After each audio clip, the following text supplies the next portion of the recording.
एक समय की बात है, एक राज्य में एक प्रतापी राजा राज करता था।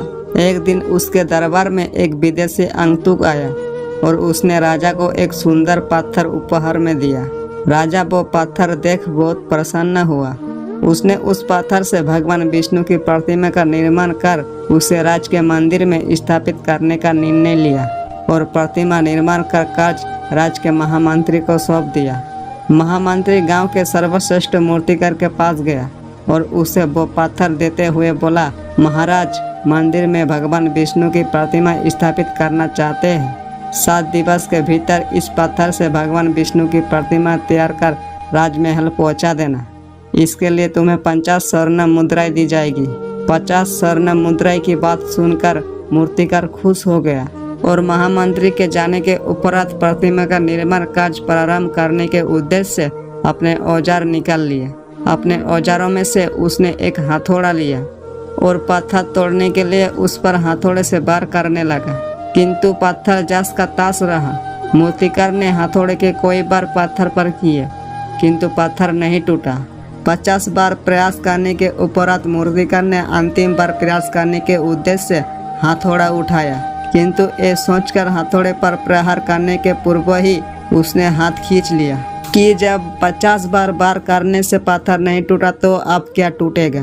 वो पत्थर लेकर वापस महामंत्री के पास गया और उसे एक कह वापस कर आया कि इस पत्थर को तोड़ना नामुमकिन है, इसलिए इससे भगवान विष्णु की प्रतिमा नहीं बन सकती।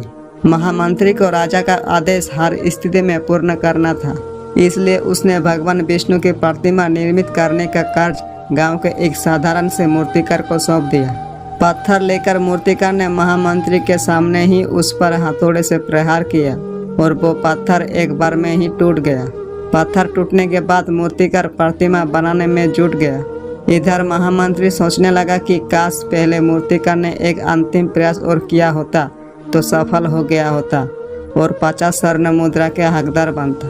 मित्र, हम भी अपने जीवन में ऐसी परिस्थितियों से दो चार होते रहते हैं। कोई बार किसी कार्य को करने के पूर्व या किसी समस्या के सामने आने पर उसका निराकरण करने के पूर्व ही हमारा आत्मविश्वास डगमगा जाता है और हम प्रयास किए बिना ही हार मान लेते हैं। कोई बार हम 1-2 प्रयास में असफलता मिलने पर आगे प्रयास करना छोड़ देते हैं, जबकि हो सकता है कि कुछ प्रयास और करने पर कार्य पूर्ण हो जाता या समस्या का समाधान हो जाता।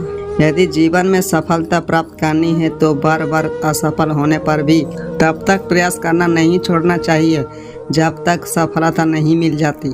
क्या पता जिस प्रयास को करने के पूर्व हम हाथ खींच ले वही हमारा अंतिम प्रयास हो और उसमें हमें कामयाबी प्राप्त हो जाए।